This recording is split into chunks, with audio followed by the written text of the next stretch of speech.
A very good morning and a very warm welcome to the students of class 10th B and 10D, where I, Pooja Rastogi, I am taking social science 2 for you all students.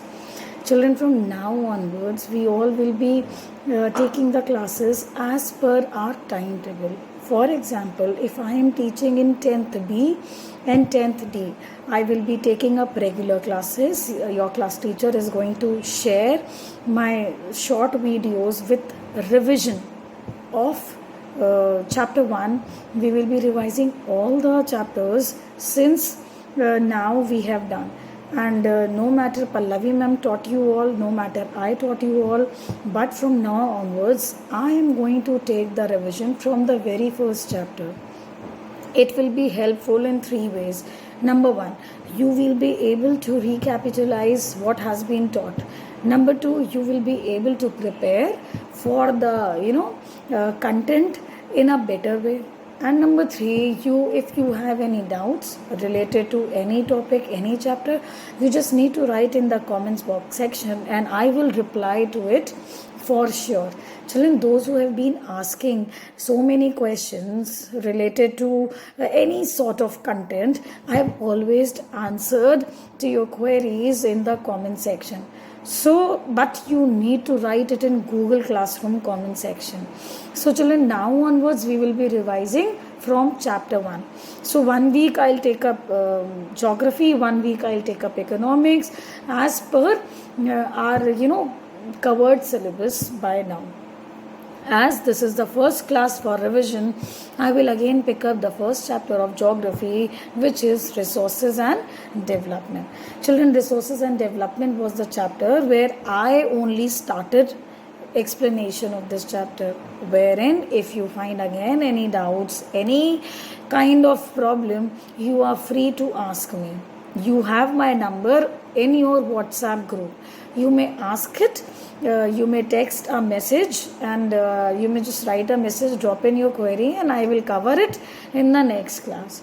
Second thing, apart from the videos which your class teacher and we people have prepared for the first chapter, you need to go through the videos wherein we will be revising the chapter.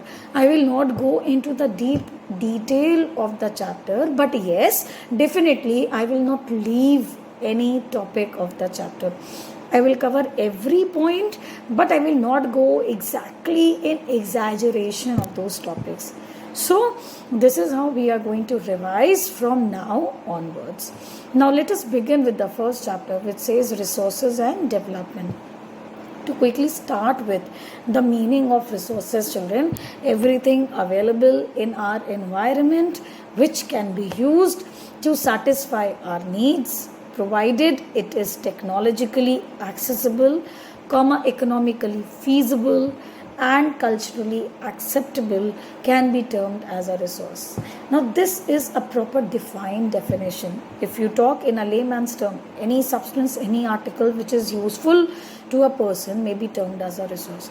Now they have given 3 parameters if a substance is fulfilling that category.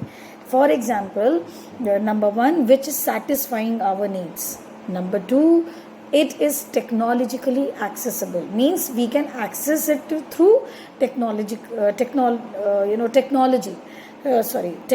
And number 3, economically feasible, means feasibility is wherein we can have our reach, means something which is not luxurious, something which is not very, very expensive.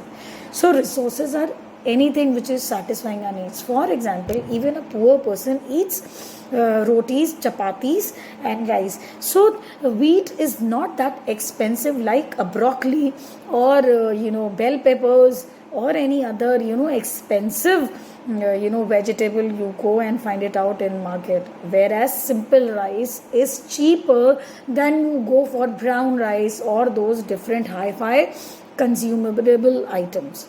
Therefore, the 3 characteristics, the 3 parameters in which a substance which is fulfilling all these requirements can be termed as a resource, which satisfies our needs, which can be technologically accessible and economically feasible. So you just need to maintain notes now, children. This is the time where you will maintain the notes. Apart from the notes, children, I will again forward questions and answers from the beginning with very short and long. Whereas you are with a benefit of having the questions and answers given by the other teacher also, where Pallavi ma'am must have also given questions and answers on whatever topic she has taught and explained. So now I'll be attaching at the end of the chapter the questions and answers related to this chapter or topic. But for that, children, you need to ensure this, that your work is completed, because we may randomly ask you to submit the picture of chapter number 1, so and so. 5 students, 5 roll numbers, they will submit their first chapter written work and the correct date index. You need to post the pictures. It can be on our terms and conditions, but for fulfilling those terms and conditions, children, you need to have the work completed by yourself. Children, this is the time where you can take the best possible utilization and you can learn. So moving forward, after the word resource, we will see there is interdependent relationship between nature, between technology and institutions. You know, we human beings are in the center. We are in the center, and the 3 areas where we connect. Number 1, nature. Number 1, nature. Number 2, technology. And number 3, institution. So we humans are in center, and we have access to these 3, set. For example, human beings interact with nature through technology and create institutions to accelerate their economic development. Very simple. Cotton fiber plants on an agricultural field. Cotton is grown, then this is interaction of man with nature. One area is cleared. Then those cotton balls will be plugged in and they will be sent to industries. Now that is technological access. And then setting up those industries, after that calling for the setup of markets. So these are the institutions, economic institutions, markets. So we humans are the nuclei of this whole picture. We humans are only interacting with these 3 spheres. Children, after the end of this class, I will attach, the key points of the chapter in a form of PDF, where which you need to save it and you need to go through it, where all the important points will be taken up, right? So I have prepared that. You need to just go through. It is a form of summary of the chapter where you need to see and learn, okay, yes, interrelationship, I know the 3 points, and the center is human beings. So coming forward, now we will see classification of resources. Classification of resources can be into 2 broad headings. Number 1, natural resources. Number 2, human resources.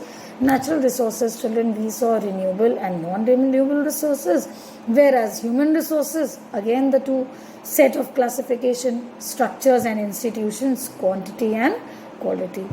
Seeing the natural resources, children, it is, again divided into renewable. Then renewable will be divided into continuous flow. Renewable, something which can be renewed again and again from nature.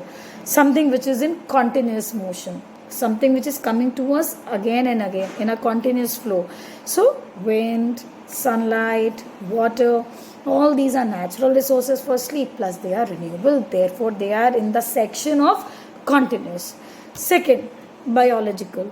Children, biological, you all know, biotic and, biotic creatures. Then children, non-renewable, recyclable, non-recyclable. Alright? So, living things, non-living things. Living things talk about biotic, non-living things talk about abiotic.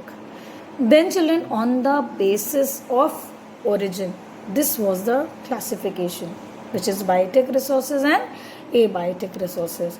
I will give you the key points of biotic resources. They are obtained from the biosphere. They have life. Example, human beings, flora, fauna. Abiotic, composed of non-living things, which is like land, water, etc. Alright. So, I will stop here, children, where on the basis of exhaustibility I will take in the next class. So this is my request to my dear students of 10th B and 10th D. You need to go through the chapter once again, refer to the previous videos once where we have explained in detail. Alright, so that you are aware of the topic very well, and then you need to see the PDF which I am going to attach with this video. I will take up from this topic on the basis of exhaustibility in the next class. Thank you so much, children, and have a nice day. Stay home and stay safe.